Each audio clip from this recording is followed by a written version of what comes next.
Hi, it's been a little while, filming in my van for the first time. You've also not seen me with my glasses on before, because I like to wear contact lenses for these videos. Basically, I just want to talk about Spider-Noir.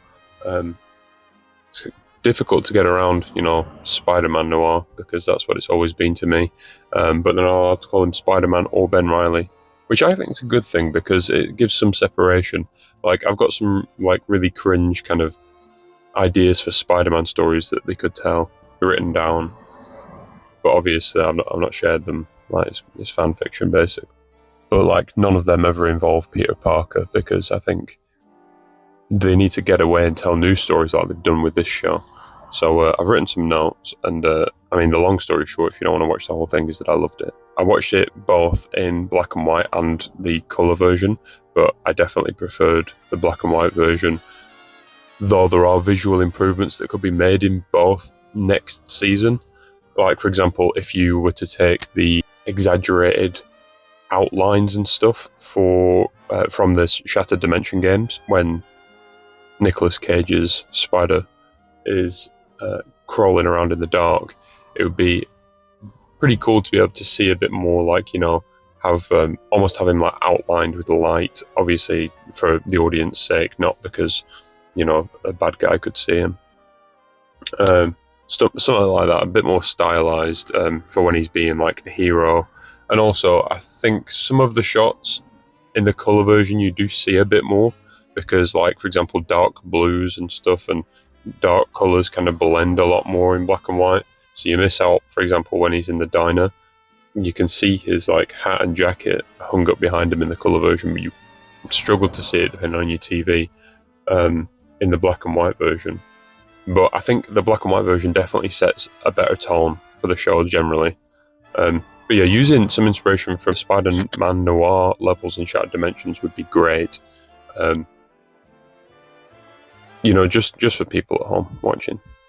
But the difference between the full colour, the true hue as they call it, and the monochrome black and white, it really reminds me if you've ever seen the behind-the-scenes recolorized photos of the Addams Family show, because everything was filmed in the original black and white in the original Addams Family show, and they had everything in the actual house be pink, which you'd never expect because it's the Addams Family. Everything's meant to be dark and black and grey and white, but no, pretty much everything was different shades of pink and yellow and all these colours, which is quite funny to think about. But that really comes out in the true hue version, where they have done very saturated colours, a lot of primary colours, even some deeper colours like maroon and stuff like that.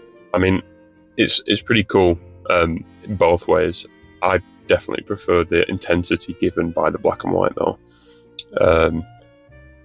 But at the same time, it's nice to see in the colour version that there's some colour grading that isn't just grey and realistic and gritty, like most of the MCU at the moment. Sorry if you can hear all the cars going by, this is quite a busy country road. I will say though, it's cool to have an older Spider-Man, or Spider. He's just a normal guy with relatable problems. He loves a cigar and a glass of whiskey, who doesn't? And he can't do anything right and hates himself for it, while always trying to do the more moral decision, which I think we all kind of strive to do, even if sometimes we want to be a bit more selfish and stuff. I think that's kind of even more moral, when you really, really want to do one thing, but you do what is right versus what you actually want to do, which I think for a modern day superhero is actually a really important trait to have.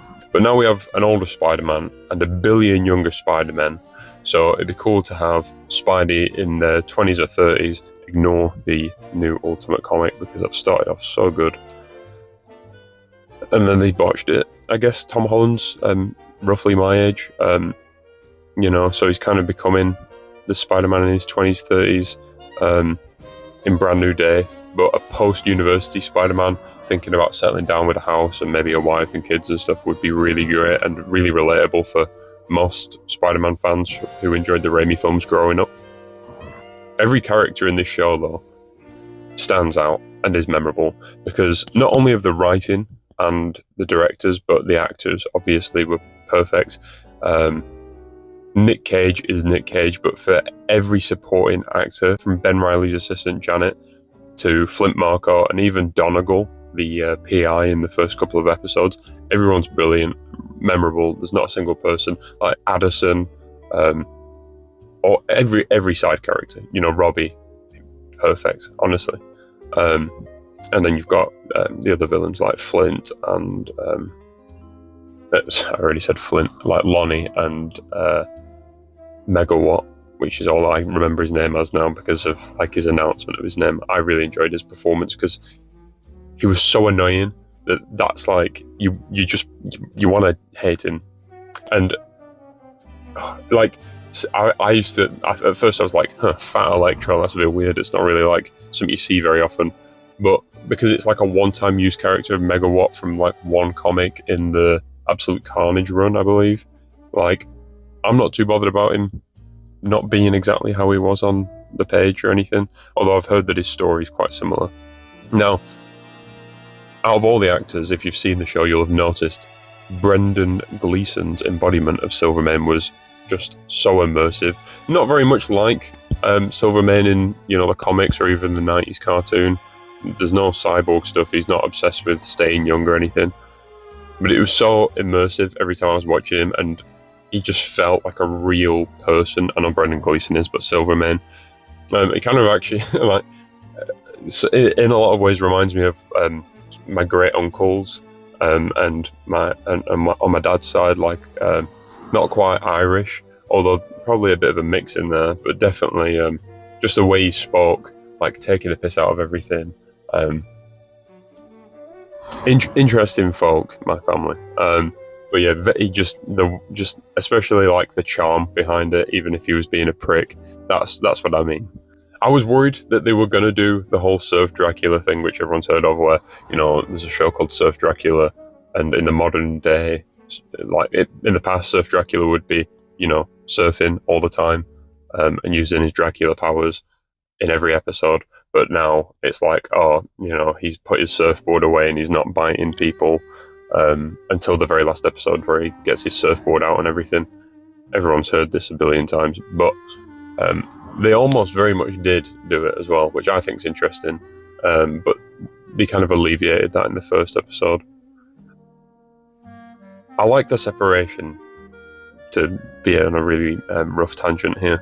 I like the separation between the normal Spider-Man stuff and Nicolas Cage's The Spider, which, by the way, I just know Marvel are wishing that they called Miles the Spider before Nicolas Cage was called the Spider, because Kid Arachnid and Spin and whatever the hell else they're going to think of, they're just not it. If Miles was the Spider, because I think calling him Spider-Man, it's not like confusing, but it's not his name, you know what I mean? It's like a stolen valor sort of thing in a way. Even though I love Miles as a character and I think he's great, I actually think calling him Spider-Man takes away from his brilliance as a character. So anyway, from now on, like, we need to get better names for Miles. But, you know, the separation between the Spider and Spider-Man, and the separation between Nicolas Cage's two versions of Spider-Noir, from the animated films to this show, is great, because right in the first lines of the show he says somebody asked him what universe it is and it's the only one he knows of. That means that he is not from across or into the Spider-Verse. He's a different Nicolas Cage Spider-Man, which who would have thought we got two of them. I don't want any multiverse stuff in this Spider-Man. Keep it grounded, keep it sensible and serious.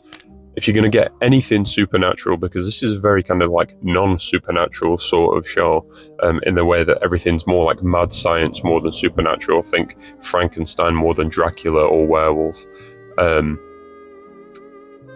It's got those Lovecraftian vibes. Who doesn't love Lovecraft? I think he's great, and I love all of his writing. I've listened to every single one of his stories via audiobook. And read a good deal of them via a big book that I'm pretty sure my ex stole.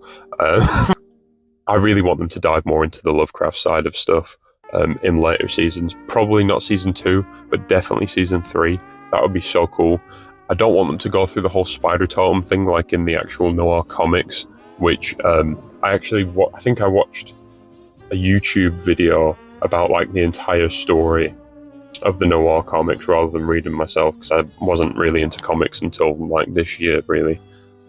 Which now I've got quite a collection going, so I might have to add the Spider-Noir omnibus or whatever to my collection now. So I don't want them to go down like the whole he's the chosen one sort of story.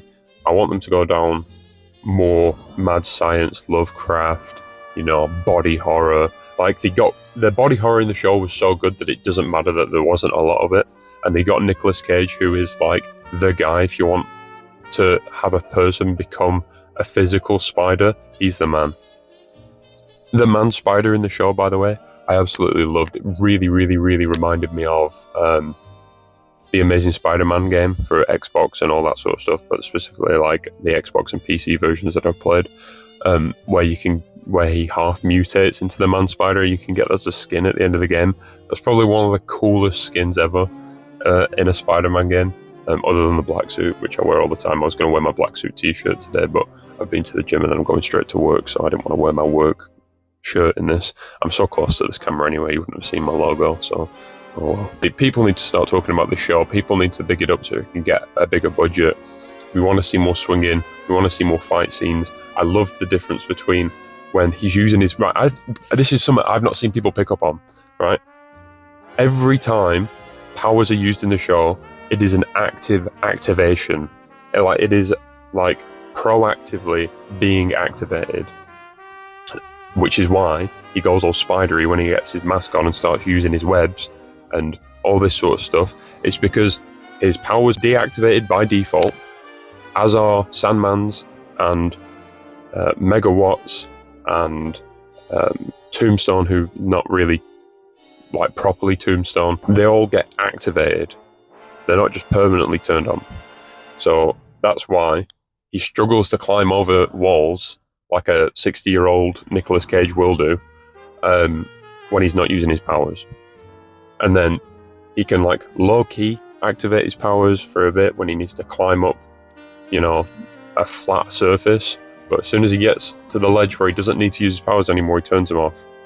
You know, when he's swinging around and he looks like a real hero, right, his powers are on. But when he lands and he's fighting really slowly, his powers are off. He's just fighting with his strength, and he's ex-military, and he's got loads of experience.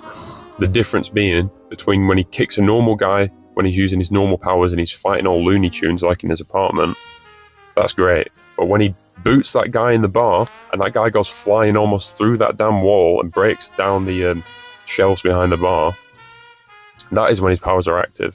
People need to talk about that. But anyway, I've got to get going to work now. I really appreciate you spending the time and listening. I'm going to try and get this edited up, probably on my phone, because I can't be bothered getting my computer all ready now. My desk is a mess. I'm looking at moving houses again, probably this year. So I'm clearing out. But part of clearing out is you've got to, you know, make a mess and then you can build up from there. But I really appreciate it. Thank you so much for watching. Have a nice day. Bye-bye. And look after yourself.